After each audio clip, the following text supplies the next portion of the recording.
पहले अपने शिव गुरु के चरणों में प्रणाम करती हूँ, मैया पार्वती के चरणों में प्रणाम करती हूँ, लीलम दीदी हरिंदर भैया के चरणों में प्रणाम करती, सभी गुरु भाई गुरु बहन के चरणों में प्रणाम करती।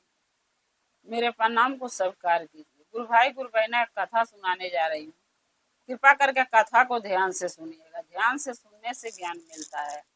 आधी अधूरी कथा नहीं सुनना चाहिए, क्योंकि शिव गुरु का अपमान होता है। पूरा कथा सुनने से कथा के रहस्य के बारे में पता चलता है और ज्ञान भी मिलता है कि कथा में क्या बताया गया, क्या समझाया गया, उसका ज्ञान मिल जाता है।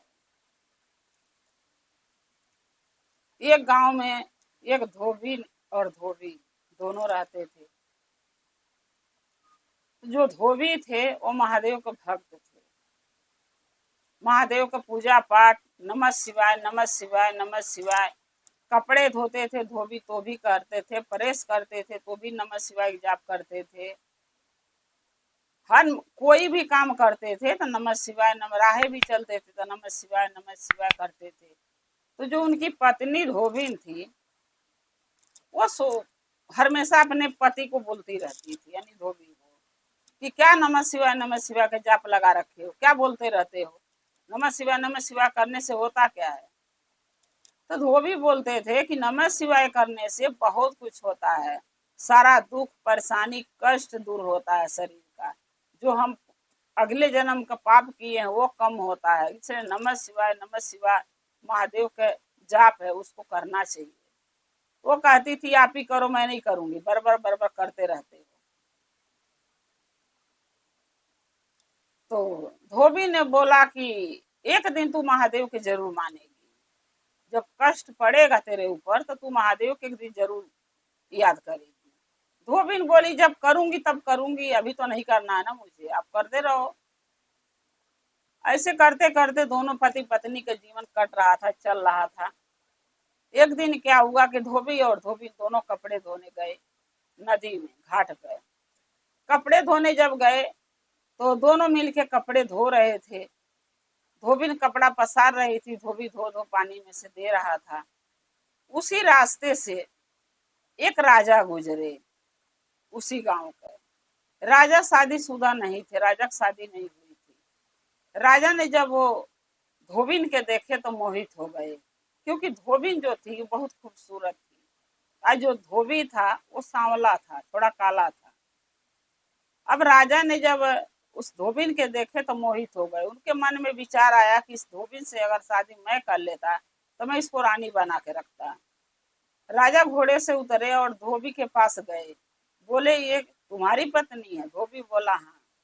राजा बोले इस तुम्हारे पत्नी से मैं शादी करना चाहता हूँ। धोबी बोला ये नहीं हो सकता, क्योंकि मैं इसको से शादी किया हूँ और जब मैं इसको छोड़ूंगा ही नहीं तो आप शादी करेंगे कैसे। धोबी राजा ने बोला कि अपनी पत्नी से पूछो। जब पत्नी से पूछे तो धोबी भी बोली नहीं, मैं शादीशुदा हूँ, आपसे शादी नहीं कर सकती। अब राजा जान गए कि गरीब हैं, और गरीब माने के लालच दो तो जरूर बात मानेगा। तो धोबिन जो थी वो लालची थी, थोड़ा दूसरे का धन दौलत देख के उसको जलन होता था। वो ये सोचती थी दूसरे के धन दौलत या सुख सुविधा घर में ऐसो आराम में है तो हमारे घर में क्यों नहीं। वो लालची थी। तो इसीलिए कहते हैं गुरु भाई गुरु बहना, लालच नहीं करना चाहिए, चाहे वो सामान का लालच हो, चाहे धन का लालच हो, चाहे कोई भी चीज वस्तु का लालच हो। क्योंकि लालच का नाम चौपट है। जब आदमी लालच करता है तो उसके साथ जरूर कुछ ना कुछ एक दिन बुरा होता है। इसलिए लालच नहीं करना चाहिए। अब राजा ने सोचा ये गरीब हैं, इनके लालच दूंगा तो जरूर मानेंगे। तब राजा ने बोला उसको, धोबी के पत्नी से, कि तुम हमारे घर चलो, ये काले कलूटे के साथ रह के तुम्हें क्या मिलता है। दिन भर तुम इसके पीछे पीछे पीछे पीछे गधा लेके घूमती हो, कपड़े धोती हो, पसारती हो, सुखाती हो, इस्त्री करती हो, फिर लोगों के घर देने जाती हो। तुम्हें क्या मिलता है? न तुम्हें सुख मिलता, न आराम मिलता है, न अच्छे खा सकते न पहन सकते हो। और तुम हमारे साथ शादी कर लोगी तो मैं तुम्हें अपने राज्य के रानी बना के रखूंगा, अपने सिंहासन पर अपने साथ बैठाऊंगा। और वो अच्छा अच्छा खाना पीना भोजन अच्छे अच्छे वस्तु पहनने को मिलेगा, हीरे जवाहरात मोती के जेवर मिलेंगे। और तुम्हें आधा राजपाट मैं तुम्हारे पति के लिख दूंगा। धोबी के भी बोले आधा राजपाट दे दूंगा। तब धोबी बोले कि महाराज मुझे राजपाट आपका नहीं चाहिए। हम जो नून रोटी हमके मिल रहा है, जो महादेव के दया से हमारे पास है, मैं उसी में खुश हूँ। हमें तो आपका धन नहीं चाहिए। लेकिन जो धोबी की पत्नी थी उसके मन में लालच आ गया। राजा जब ऑफर दिए लालच का तो उसके मन में लालच आ गया। उसने बोली कि नहीं, मैं तुम्हारे साथ रह के क्या मिलता है मुझे, सही बात है, दुख के सिवा कुछ नहीं तुम्हारे साथ रह के मुझे मिला है आज तलक। और मैं जो है तुम्हारे साथ नहीं रहूंगी, मैं राजा के साथ जाऊंगी। मैं इनसे शादी करके और राजमहल में रानी के लेखा जीवन बिताऊंगी। तुम्हारे साथ घामे घामे लेके जल रही हूँ, कपड़े धो कपड़े पसारो, गधे के लेके घूमो, प्रेस करो, दो सबके घरे, हम नहीं कर पाएंगे ये सब। तब धोबी बोला कि ठीक है, अब तेरा जो मन करता तू कर, हम क्या कर सकते हैं, हम तो कुछ नहीं करेंगे इसमें। तब उसके बाद जो है कि धोबी जो है चली गई राजा के साथ। अब महादेव मैया पार्वती कैलाश पर बैठे बैठे सारे चीजें देख रहे थे। तब मैया पार्वती महादेव से बोली कि हे भोलेनाथ, आप किसी को इतना अमीर बनाए, किसी को इतना गरीब बनाए। और देखिए ना, धोबी इतना गरीब है कि रोज दिन दूसरे के कपड़ा गंदा धोता है, सुखाता है, प्रेस करता है, उसके घर देता है, तब उसके दो वक्त की रोटी मिलती है। और आपका परम भक्त है, नमः शिवाय नमः शिवाय, भर दिन आपका नाम जपता है, लेकिन आप उसके लिए क्या करते हैं, कुछ कीजिए उसके लिए। तब महादेव बोले कि देखो पार्वती, ये अपने अपने कर्मों का सजाई है। धोबी पिछले जन्म में बुरा कर्म किया था, लालच किया था, कंजूस था, दान पुण्य नहीं किया था, इस जन्म में वो गरीब बन के पैदा हुआ है। तो पार्वती बोली या धोबिन, धोबिन तो लालच देखी, जब राजा ने ऑफर किया लालच धन दौलत का, तो धोबिन तो अपने पति को छोड़ के चली गई। तब महादेव बोले कि वो अपने कर्मों को सजाई भोगेगी, उसके भी कर्म में दुख लिखा है, लेकिन उसको समझ में नहीं आ रहा है। तब मैया पार्वती बोली कि हे भोलेनाथ, जो भी हो आप ऐसा कीजिए कि धोबी के धन दौलत कुछ दे दीजिए, ताकि उसका भी जीवन अच्छे से कट सके, क्योंकि आपका भक्त है। महादेव बोले ठीक है पार्वती, मैं पृथ्वी पर जा रहा हूँ और देखता हूँ कि क्या कर सकता हूँ। जब पृथ्वी पर आए तो देख रहे हैं कि धोबी उसी घाट पर बैठ के रो रहा है। वो अपने कर्मों को रो रहा था, सोच रहा था कि अगर मेरे पास धन आज होता, रुपया होता, घर बंगला होता, तो मेरी पत्नी मेरे को छोड़ के नहीं जाती। लेकिन आज मैं गरीब हूँ, मेरे पास कुछ नहीं है, इस कारण से मेरी पत्नी मुझे छोड़ के चली गई एक राजा के साथ, धन धन का लालच में। यही सब सोच के वो रो रहा था। तो महादेव क्या किए कि अपना रूप धारण करके साधु के भेष में उसके पास पहुंचे, जहां वो रो रहा था बैठ के नदी किनारे। जब पहुंचे तो उससे पूछने लगे कि बेटा तुम क्यों रो रहे हो। बूढ़े का भेष धर के गए थे। बोले बेटा क्यों रो रहे हो। धोबी बोला बाबा मैं क्या करूं, पता नहीं कौने जन्म का कर्म मैं क्या बिगाड़ा था, जो इस जन्म में मैं गरीब पैदा हुआ। और गरीबी के हालत में जैसे तैसे जिंदगी तो बिता रहा था, मैं दूसरे कपड़े लते धो के खींच के अपना नून रोटी चला रहा था। लेकिन हमारी पत्नी भी हमें छोड़ के चली गई, क्योंकि हम गरीब हैं। राजा ने ऑफर दिया धन का, वो चली गई उनके साथ। हम यहाँ पर अब रोए नहीं तो क्या करें, क्योंकि अब तो मैं अकेला हो गया हूँ, बाल बच्चे भी नहीं अभी हुए थे कि जिनके सहारे में अपनी जिंदगी काटूंगा। वो तो राजमहल में राज करेगी, अब मैं क्या करूँ। तब वो महात्मा बोले कि देखो बेटा रो मत, अपने अपने कर्मों का सजाई सभी कोई भुगता है, और जो कि तुम्हारी पत्नी को भी मिलेगा, लेकिन वो समझ नहीं रही है। रह गया तुम्हारे दुख की बात, तो तुम्हारे जो दुख का दिन थे वो कट गए, अब तुम्हें धन दौलत मिल सकता है। बोला धोबी बोला बाबा कैसे मिलेगा। तो महात्मा बोले मैं दूंगा, मैं तुम्हारा सहायता करूंगा। धोबी को शक हुआ। धोबी पूछने लगा हे महात्मा आप कौन हैं, आखिर हमारी सहायता आप क्यों करना चाहते हैं? हम तो आपके लिए कुछ किया भी नहीं। तो आपका हमारा क्या रिश्ता है जो आप हमारी मदद करना चाहते हैं? तब महात्मा बोले कि एक शिष्य, एक भक्त और एक गुरु का रिश्ता है। तब धोबी को और शक हुआ कि ये कोई साधारण इंसान नहीं है। तब धोबी बोला कि हे महात्मा, अपना असली रूप में आइए और मुझे दर्शन दीजिए, क्योंकि मुझे लग रहा है हमारे भोले बाबा आए हैं। हमें ऐसा महसूस हो रहा है। आप अपने असली रूप में आइए बाबा, हमके दर्शन दीजिए। तब महादेव अपने असली रूप में आके और उस धोबी को दर्शन दिए। जब दर्शन दिए, धोबी ने उनको पैरों में गिर गया। अब बोलने लगा कि हे महात्मा, हे महादेव, मैं क्या करूं, हमारी पत्नी हमें कैसे मिलेगी? तब महादेव बोले कि देखो बेटा, तुम क्या चाहते हो हमसे, जो कहो मैं तुम्हें करने तैयार हूँ। धोबी ने बोला कि हे महात्मा, एक तो मैं गरीब हूँ, जिसके कारण से मेरी बीवी चली गई, आप सब जानते ही हैं। हमें कुछ धन दे दीजिए ताकि हमें भी दुख ना रहे, खाने पीने का ज्यादा नहीं चाहिए, बस उतना चाहिए कि मेरा जीवन अच्छा खासा बीत सके।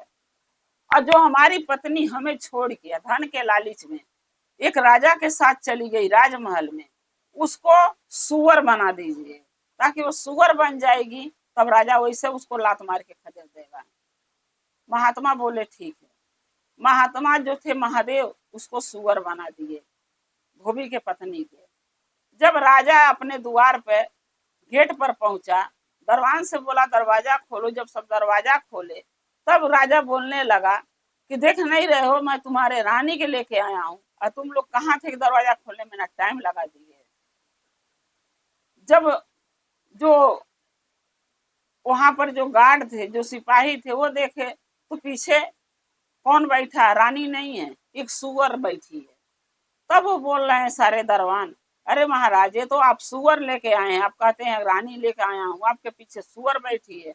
राजा बोले गला काट दूंगा, ज्यादा बोलेगा सबका गला काट दूंगा, सबके नौकरी खदेड़ दूंगा। नहीं, चुपचाप रहो, हमें उल्लू बनाते हो। मैं एक औरत को लेकर आया हूँ और तुम सुअर बना रहे हो उसको। सारे बोले ठीक है महाराज, आप ही की बात सही है, आप जाइए शादी कीजिए।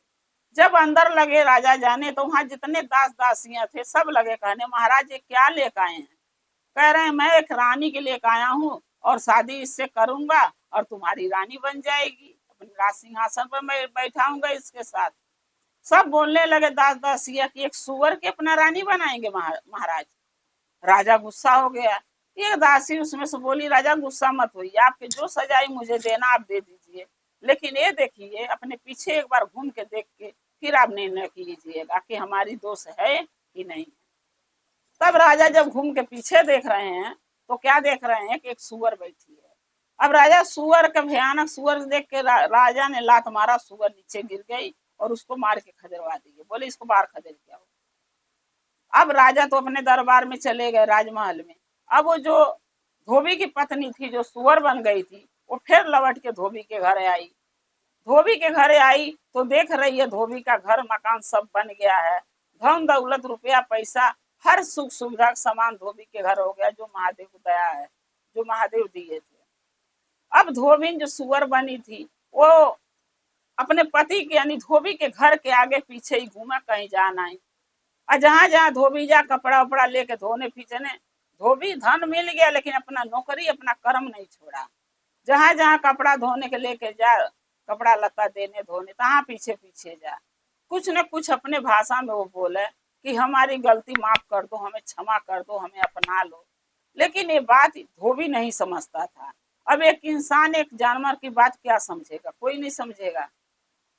तब उसके बाद एक दिन क्या हुआ कि जो सुअर थी वो पीछे पीछे जा रही थी, धोबी ने देखा तो उसको खदेड़ दिया। उसके बाद एक महादेव का मंदिर पड़ा। अब वो सुअर जो धोबी थी, सुअर बनी हुई थी, वो मंदिर में जाके मंदिर के द्वार पर बैठ के महादेव से ऐसे हाथ गोड़ जोड़ के प्रार्थना लगी करने, हे भोलेनाथ, हमसे जो बहुत बड़ी गलती हुई कि अपने पति के, जो कहते हैं विहौता पति नहीं छोड़ना चाहिए, हमने उनको छोड़ के एक राजा के धन के लालच में चली गई राजा के साथ। और किस कारण से, किस वजह से मैं सुअर बनी है मुझे पता नहीं, लेकिन हमने पाप किया कि अपने पति के ठुकरा दी गरीब के नाते, और राजा का धन देख के चली गई। हमें क्षमा कर दीजिए महादेव, हमारे अपने असली रूप दे दीजिए इंसान का। जब वो प्रार्थना कर रही थी तो महादेव कैलाश पर से बैठे बैठे देख रहे थे। तब मैया पार्वती फिर बोली भोलेनाथ से कि हे भोलेनाथ, अगर इंसान अपनी गलती मान लेता है, चाहे जानवर हो चाहे इंसान हो, अपनी गलती मान लेता है तो उसको क्षमा कर देना चाहिए। आप उसको क्षमा कर दीजिए। सच्चे मन से आपसे माफी मांग रही है मंदिर में धोबिन सुअर जो बनी है, आप उसको क्षमा कर दीजिए। तब महादेव फिर दर्शन दिए धोबिन के और उसको बोले कि आज तो मैं तुम्हें क्षमा कर दे रहा हूँ, क्योंकि हमारी पार्वती नहीं चाहती हैं कि तुम सुअर बन के अपना जीवन बिताओ। उनके कहने से मैं तुम्हें क्षमा कर दे रहा हूँ, लेकिन आगे याद रखना कि अपने पति के परमेश्वर समझो, आप पति के छोड़ के कहीं मत जाओ। अरे धन या दौलत रुपया पैसा लेके इंसान न आया है न लेके जाएगा ऊपर, सब यहीं रह जाना है। तो उसके पीछे भागना क्यों जो तुम भाग रही हो।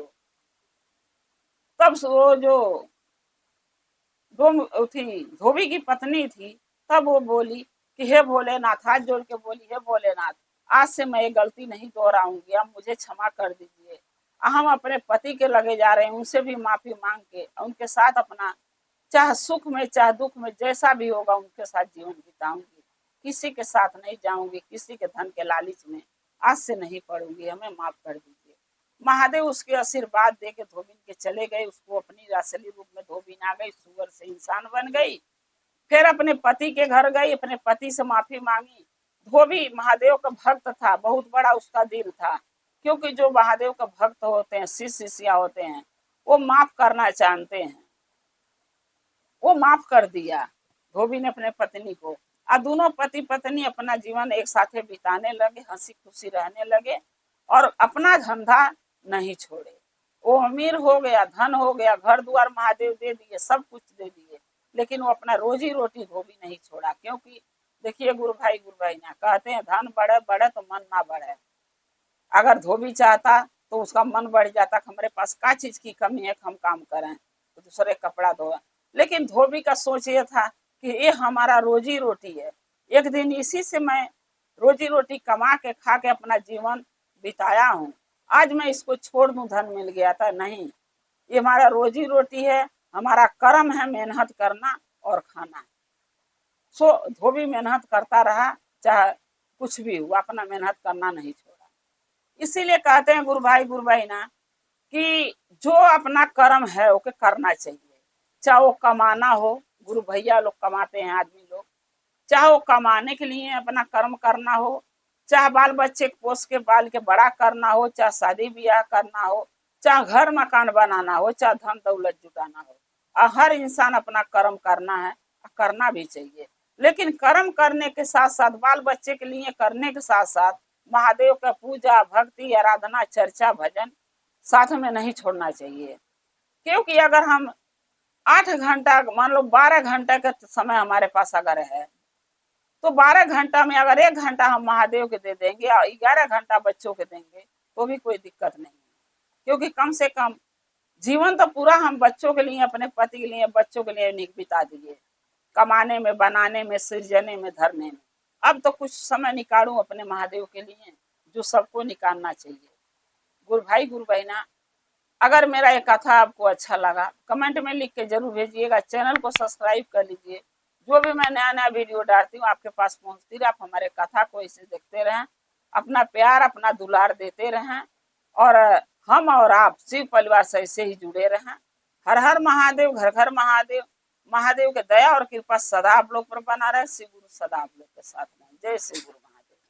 पहले अपने शिव गुरु के चरणों में प्रणाम करती, मैया पार्वती के चरणों में प्रणाम करती, सभी देवी देवता सभी माता रानी के चरणों में प्रणाम करती, लेम दीदी अंदर भैया के चरणों में प्रणाम करती हूँ, सभी गुरु भाई गुरु बहन के चरणों में प्रणाम करती, मेरे प्रणाम को स्वीकार कीजिए। गुरु बहन एक कथा सुनाने जा रही, कृपा करके कथा को ध्यान से सुनिएगा।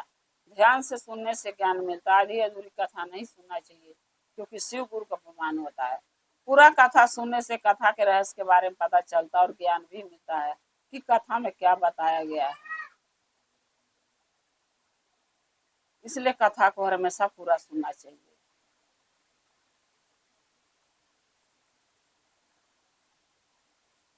कथा को पूरा सुनने से ज्ञान मिलेगा, इसलिए कथा को हमेशा पूरा सुनना चाहिए। एक गांव में एक पंडित रहना, एक पंडिताइन रहनी।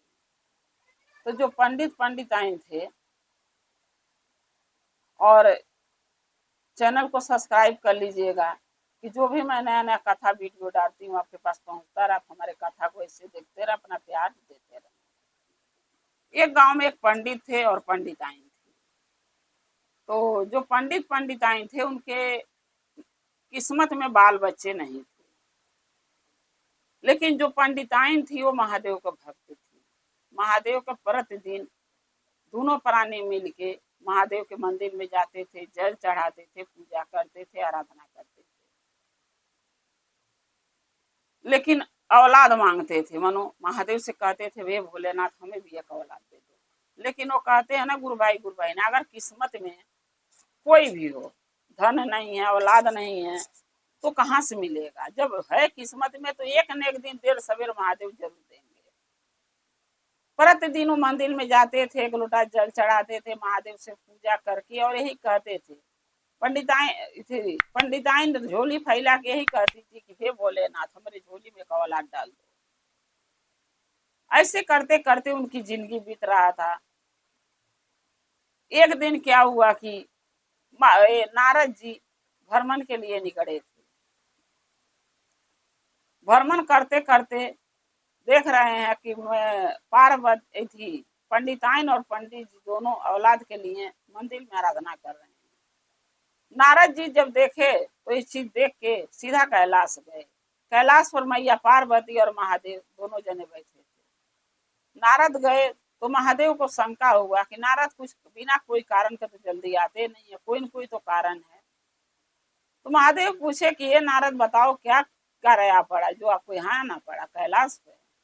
तब नारद जी बोले कि हे भोलेनाथ, मैं पृथ्वी पर भ्रमण कर रहा था तो देखा एक पंडिताइन और पंडित जी औलाद के लिए आस लगा के आपके मंदिर में जल चढ़ा रहे हैं और आपसे एक औलाद मांग रहे हैं। क्या उनको औलाद आप क्यों नहीं देते हैं? तब मैया पार्वती बोली कि हाँ भोलेनाथ, हम भी आपसे प्रश्न करने वाले थे, उनको आप औलाद क्यों नहीं देते हैं, क्या बात है? तब महादेव बोले कि हे पार्वती, पहली बात तो देखिए उनके किस्मत में औलाद नहीं, ओ पंडिताइन के भाग में औलाद नहीं है, तो मैं दूं कहाँ से? तब मैया पार्वती बोली कि हे भोलेनाथ, प्रतिदिन आपके वो जल चढ़ाते हैं, पूजा करते हैं, कुछ तो उनके लिए आपको करना चाहिए। नहीं है तो आप कुछ भी कर सकते हैं। जिसके औलाद नहीं है उसको औलाद भी आप दे सकते हैं, जिसको धन नहीं है धन भी दे सकते हैं। आप तो चाहें तो देव महादेव है, कुछ भी कर सकते, कुछ भी दे सकते हैं। तब महादेव बोले कि देखो पार्वती, अगर मैं उसको औलाद दे भी दूं तो वो औलाद ज्यादा दिन तक का नहीं जिएगा, उसकी उम्र 12 साल ही होगा। तो मैया पार्वती बोली कि कोई बात नहीं, कम से कम उसको बाझिन तो कोई कोई नहीं कहेगा पंडिताइन के। अरे 12 साल भी तो कम से कम बच्चे का सुख भोग लेगी, उसके बाद देखा जाएगा। तो महादेव बोले देखा क्या जाएगा, 12 साल के बाद वो लड़का मर जाएगा। मैया पार्वती बोली कोई बात नहीं, 12 साल तो सुख कर लेंगे दोनों मियाँ बीवी, पंडिताइन औलाद का, उसके बाद देखा जाएगा जो होगा। तो महादेव क्या किए कि पंडिताइन की एक औलाद दे दिए। 9 महीना के बाद पंडिताइन के महादेव से आराधना करते करते 9 महीना के बाद पंडिताइन के एक बेटा हुआ। बेटा जब हुआ तो पंडिताइन बेटे से बहुत प्यार करती थी, बहुत उसको मानती थी, जानती थी, कहीं जाने नहीं देती थी, कुछ करने नहीं देती थी, और उसको बचा के रखती थी हर दुख परेशानी से। एक दिन क्या हुआ कि वो लड़का जो था वो महादेव के पूजा कर रहा था मंदिर में। बैठ के मंदिर में पूजा वो लड़का कर रहा था। फिर नारद जी भ्रमण कर रहे थे और वो लड़का नमः शिवाय नमः शिवाय नमः शिवाय हाथ जोड़ के महादेव का जाप कर रहा था शिवलिंग के लगे बैठ के मंदिर में। जब नारद ने भ्रमण कर रहे थे, नारद के कान में आवाज गया कि कोई मंदिर में नमः शिवाय के जाप कर रहा है, चल के देखते हैं। नारद को भी पता नहीं था वही पंडिताइन का लड़का है। आना ये बात पंडिताइन के पता है कि 12 साल में मेरा बेटा मर जाएगा, नहीं। नारद को पता था कि वही लड़का है जो महादेव दिए हैं, 12 साल की उम्र है, उनको भी नहीं पता था। नारद ने मंदिर में गए और मंदिर में जाके उसको जब हेले मंदिर में देखे नमः शिवाय वो लड़का करते हुए, तो नारद वहीं खड़े हो गए। सोचे पूजा खत्म करा तो इससे पूछूं किसका बेटा है, ये कहाँ से आया है। अब वो पूजा लड़का बन जब किया तो सीधा आके नारद के पैर पर दंडवत प्रणाम गिर के कर लिया, क्योंकि नारद जी थे, अपने असली रूप में थे। तो कोई भी संत महात्मा है तो उनको प्रणाम करना बनता है। प्रणाम किया, तब नारद जी बोले चिरंजीवी भव, आशीर्वाद दे दिए। उम्र 12 साल के है, आशीर्वाद हुआ चिरंजीवी भव। अब वो लड़का से जब नारद जी आशीर्वाद देख के पूछने लगे, तो लड़का बोला कि मैं पंडित का लड़का हूँ। बोले कौन है पंडित का? तो इसी गांव में एक पंडित थे जिनके बहुत दिन के बाद औलाद हुआ है। नारद को शक हो गया कि वो तो वही पंडित है जिसके वजह से मैंने जाके महादेव से बोला था और मैया पार्वती के कहने से भोलेनाथ उसको औलाद दिए थे। अब नारद जी सोचने लगे कि ये लड़का तो 12 साल की ही उम्र में मर जाएगा, क्योंकि हमें तो पता है, लड़का को तो पता नहीं है, लेकिन हमने इसको चिरंजीवी भव आशीर्वाद दे दिया, चिरंजीवी रहो। अब मैं क्या करूं? अब नारद जी उस लड़के से बोले कि तुम ऐसा करो, मेरे साथ चलो। बोला लड़का कहाँ चलूं? बोले जहां जहां चलूंगा वहां चलो, क्योंकि नारद जानते थे कि अगर सारे देवता ने इसको आशीर्वाद अपना दे दिया तो लड़का मरेगा नहीं। नारद जी लिया के वो लड़का के ब्रह्मा जी के लग गए। ब्रह्मा जी के जब पास गए तो लड़का से बोले इनके प्रणाम करो, ये ब्रह्मा जी हैं।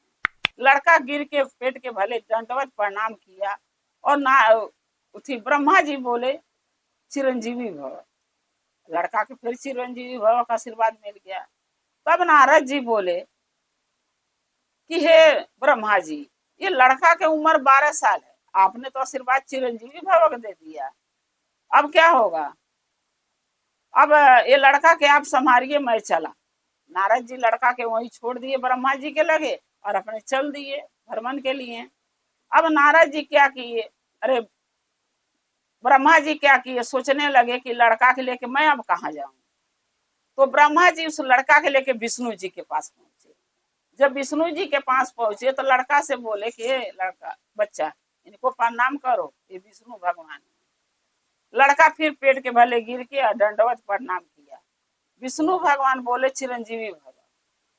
फिर जब ब्रह्मा जी बोले विष्णु जी के कि हे विष्णु जी, ये तो 12 साल में ही लड़का मर जाएगा, आपने चिरंजीवी भव का आशीर्वाद दे दिया, हमने भी दे दिया और नारद जी ने भी दे दिया। अब ये लड़का कैसे इसका जीवन बचेगा, क्या होगा इसके साथ? आप ही संभालिए विष्णु जी, मैं चला ब्रह्मलोक। ब्रह्मा जी ब्रह्मलोक चले गए और विष्णु जी के सौंप दिया लड़का को। अब विष्णु जी सोचने लगे कि इसको लेके मैं कहाँ जाऊं। फिर विष्णु जी की याद आया कि इस लड़के के लेके चलते हैं भोलेनाथ के यानी महादेव के पास। विष्णु जी ने लड़का के लिया और कैलाश पर पहुंच गए। जब कैलाश पर पहुंचे तो लड़का पहचान गया कि महादेव हैं। उनके दंडवत प्रणाम गिर के किया। महादेव भी बोले चिरंजीवी भव। तब विष्णु जी बोल रहे हैं महादेव के कि हे भोलेनाथ, ये आपने क्या कह दिया? महादेव बोले मैंने क्या कहा, अरे उसने प्रणाम किया, मैंने आशीर्वाद दे दिया। तब विष्णु जी बोले कि नहीं महादेव, ये तो वही लड़का पंडिताइन के जिसकी उम्र 12 साल है। 12 साल में आप ही ने तो दिया था इसको, लड़के को, पंडिताइन को, कि 12 साल ही जिएगा। अब ये 12 साल में तो लड़का मर जाएगा और आपने, हमने, ब्रह्मा जी ने, नारद जी ने, सबने चिरंजीवी भव का आशीर्वाद दे दिया। अब ये लड़का क्या करेगा, कैसे जीवित रहेगा? तब मैया पार्वती बोल रही है महादेव से कि हे भोलेनाथ, अब आप बना आशीर्वाद जब दे दिए हैं, इसकी उम्र आप बढ़ा दीजिए। महादेव बोले अब तो मैं फंस गया, क्योंकि मुझे पता होता तो मैं आशीर्वाद नहीं देता, लेकिन अब दे दिया हूं तो इसकी उम्र तो हमको देना पड़ेगा। तब महादेव उस बच्चे के पंडिताइन के लड़के की उम्र 100 साल कर दिया कि जा तू 100 साल जिएगा। अब देखिए महादेव का कृपा, गुरु भाई गुरु बहना, जो बच्चे की उम्र 12 साल महादेव की ही दिया हुआ है, लेकिन महादेव के प्रणाम करने के नाते महादेव ने चिरंजीवी भव का आशीर्वाद दे दिया। इसीलिए कहते हैं हमारे भोले बहुत भोले हैं। अगर कोई कष्ट में है, चाहे किसी की उम्र कम है, जब हम एक लोटा जल लेके मंदिर में जाते हैं, महादेव के चढ़ाते हैं, तो महादेव भी हमारे बारे में सोचते हैं। जैसे उस लड़के की उम्र पंडिताइन के महादेव बढ़ा दिए, वैसे सबके बाल बच्चे की उम्र महादेव बढ़ाएं और सबका रक्षा करें। सभी कोई भक्ति चर्चा महादेव का करते रहिए, पूजा पाठ करते रहिए। सावन के महीना में एक लोटा जल सभी गुरु भाई गुरु बहना जरूर चढ़ाना मंदिर में जाके, ताकि महादेव का दया और कृपा हम लोग पर सदा बना रहे। गुरु भाई गुरु बहना, अगर मेरा एक कथा आपको अच्छा लगा कमेंट में लिख के जरूर भेजिएगा। चैनल को सब्सक्राइब कर लीजिएगा कि जो भी मैं नया नया वीडियो डालती हूँ कथा के आपके पास पहुंचता रहे। आप हमारे वीडियो को देखते रहें, कथा सुनते रहें, अपना प्यार अपना दुलार देते रहें। हम और आप शिव परिवार से ऐसे ही जुड़े रहें। हर हर महादेव, घर घर महादेव। महादेव का दया और कृपा आप लोग पर सदा बना रहे। शिव गुरु सदा आप लोग के साथ रहे। जय शिव गुरु।